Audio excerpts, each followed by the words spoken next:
السلام علیکم میرے پیارے پیارے بچوں، کیسے ہیں آپ؟ اور بچوں کی ممیوں کیسی ہیں آپ؟ آج میں کچن میں بنانے جا رہی ہوں کڑی چاول، تو میں سوچ رہی ہوں کہ چلو کھانا بناتے بناتے بھی ایک کہانی سنا دی جائے۔ تو ایک بار کی بات ہے، عرب کے ریگستان میں ایک مسافر جا رہا تھا۔ اس کے 10 اونٹ تھے، تو اس نے سفر سے پہلے اپنے سارے اونٹوں کو گن لیا تھا۔ تو اس نے گنا تو دیکھا ہاں 10 اونٹ ہے۔ اس کے بعد پھر وہ ایک اونٹ پہ سوار ہو گیا اور 9 اونٹ کو ہانکتا ہانکتا جا رہا تھا۔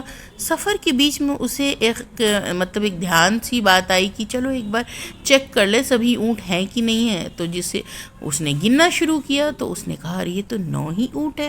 بہت پریشان ہو گیا کیونکہ اونٹوں پہ قیمتی سامان بھی تھے۔ پھر برابر سے ایک قافلہ گزر رہا تھا، اس نے اسے بہت پریشان حیران دیکھا، بار بار انگلیوں سے گنتا ہوا دیکھ رہا تھا۔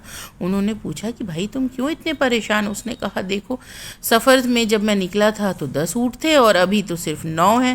تو انہوں نے مسکراتے ہوئے کہا جس پر تم بیٹھے ہو اس کو تو گنو۔ تو اس نے کہا ارے ہاں میں جس پر بیٹھا ہوا ہوں اس کو تو میں گن ہی نہیں رہا تھا۔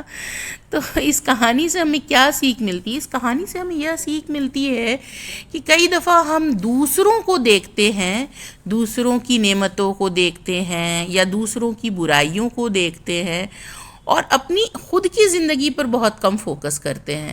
ہمیں اپنی خود کی زندگی پہ بھی فوکس کرنا چاہیے، جیسے ہمیں جو نعمتیں اللہ تعالیٰ نے دی ہیں اس کی شکریہ ادا کرنی چاہیے، جو چیزیں ہمارے پاس ہیں ان کی، اور جو خامیاں ہیں، جو غلطیاں ہم سے ہوتی ہیں ان کو دور کرنے کی کوشش کرنی چاہیے، کہ مطلب کہ ہمیں خود پر بھی فوکس کرنی چاہیے، کیونکہ کئی دفعہ ایسا ہوتا ہے کہ دوسرے کی چیزیں جو دکھتی ہیں وہ زیادہ ذہن میں رہتی ہیں، اپنی خود کی جو ہوتی ہیں اس پہ دھیان نہیں دیتے۔ ایک محاورہ ہے نا، چراغ تلے اندھیرا۔ یہ دیکھیے میں کڑھی میں پکوڑے ڈال رہی ہوں اور میری کڑھی جو ہے تیار بھی ہو گئی الحمدللہ، اور اب میں لگانے جا رہی ہوں تڑکا۔